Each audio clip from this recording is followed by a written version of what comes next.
Ciao, sono Arthur. Volevo farti una domanda.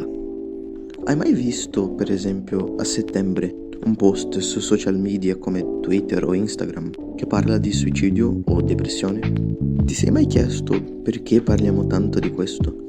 È molto comune parlare di questa cosa nei giorni di oggi, proprio perché molte persone soffrono di questa malattia. Ma alla fine, cos'è la depressione? Innanzitutto, devo dire, non sono uno psicologo, sono semplicemente una persona, ho ricercato per dire cosa sto per dirvi. Se vuoi aiuto o togliere dubbi, è meglio aiuto professionale e non me, ovviamente. La depressione è quando un giovane vuole avere più attenzione su internet. Allora, no, non è questo. La depressione è una malattia come l'influenza o la polmonite, che può essere curata come tutte le altre.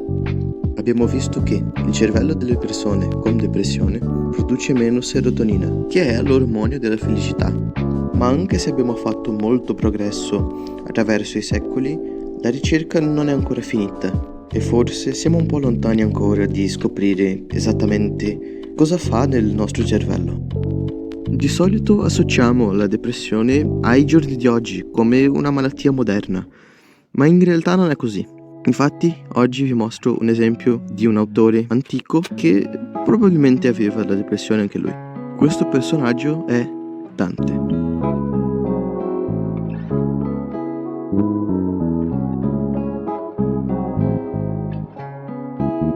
Nuovamente, non sono uno psicologo, non sono Dante o un amico di Dante. Non posso affermare che lui aveva o no depressione, ma è una teoria. Dante Alighieri è uno degli autori italiani più famosi e ha scritto una delle opere più famose e più importanti. Infatti studiamo ancora oggi la sua opera. Quest'opera è la Divina Commedia. La Divina Commedia parla di un viaggio spirituale. Dante si trova nel peccato e deve purificarsi e per questo fa un viaggio spirituale. E questo viaggio è voluto da Dio. Infatti ascoltiamo alcune volte "Vuolsi così colà, ove si puote ciò che si vuole". Questa frase significa praticamente "lo vuole Dio". E per compiere questo viaggio, Dante ha l'aiuto di Virgilio, praticamente il suo idolo, il suo mentore. E lui deve attraversare l'inferno, il purgatorio e arrivare al paradiso. L'interpretazione più comune è quella di spiritualità, ovvero che Dante si trovava nel peccato e fa un viaggio verso la purificazione. Infatti all'inizio della commedia Dante si trova in una foresta oscura, dove non c'è il sole e non c'è nessuno. Questa foresta è interpretata come il peccato, il male, e Dante vuole uscire. E con l'aiuto di Virgilio e Dio, ovviamente, lui riesce a compiere questo viaggio. Ma forse questo non è l'unico viaggio che Dante intendeva quando ha scritto quest'opera. E oggi vi spiego una teoria un po' diversa.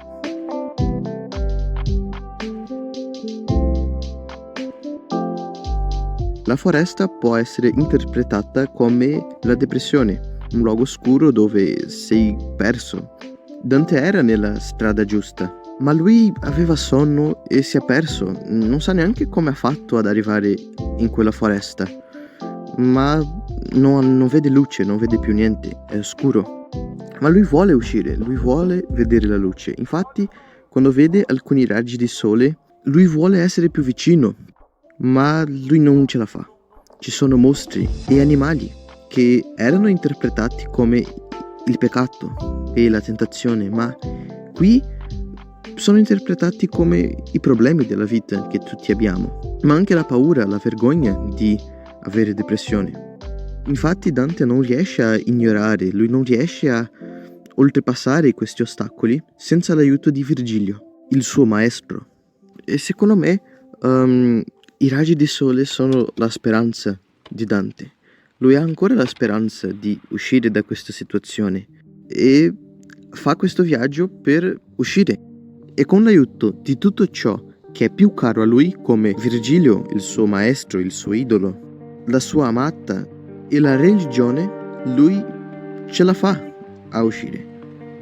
Ce la fa ad arrivare al paradiso nella storia. Ma perché inferno, purgatorio e paradiso? Secondo me, questo rappresenta proprio lo stato di mente di Dante durante questo processo, questo viaggio. La parte più difficile è ammettere il problema e dopo viene iniziare a risolverlo, che è l'inferno. È una parte molto complicata, molto difficile da passare. E Dante lo rappresenta come l'inferno. Dopo il purgatorio riesce ad arrivare al paradiso. Il paradiso è ovviamente un luogo chiaro, un luogo con molta luce, non si sente perso, lui sa dov'è, che è completamente l'opposto di quella foresta oscura. Forse Dante voleva dirci proprio questo. Voleva raccontarci il suo viaggio per vincere la depressione. E forse dobbiamo imparare alcune cose con lui. Anche se era perso, non ha smesso di cercare la luce. E quando l'aiuto è arrivato, lui non ha avuto paura o vergogna di essere aiutato. Ma perché uno scrive della sua depressione? Forse mi chiedi. Beh, per lo stesso motivo di perché molti scrivono su Twitter o Instagram quando sono tristi, quando sono depressi.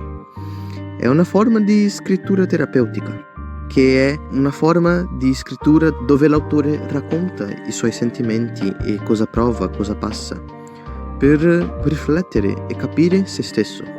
Forse Dante ha scoperto questa scrittura terapeutica molto prima di noi. Ovviamente, anche se la scrittura terapeutica è una cosa che può funzionare, se non ti senti molto bene, cerchi un professionale. Ho lasciato qui sotto, sulla descrizione del video, un sito dove puoi leggere la Divina Commedia. C'è anche una parafrasi perché è un po' difficile da capire. Ci sarà anche il numero del telefono amico, che è un'organizzazione volontaria che aiuta le persone quando non si sentono molto bene, praticamente. C'è anche il sito, se vuoi togliere qualche dubbio. Se non sei italiano, probabilmente c'è un sito o un numero come questo. Probabilmente se cerchi su Google numero di prevenzione al suicidio troverai qualcosa per aiutarti. Grazie per ascoltarmi e arrivederci.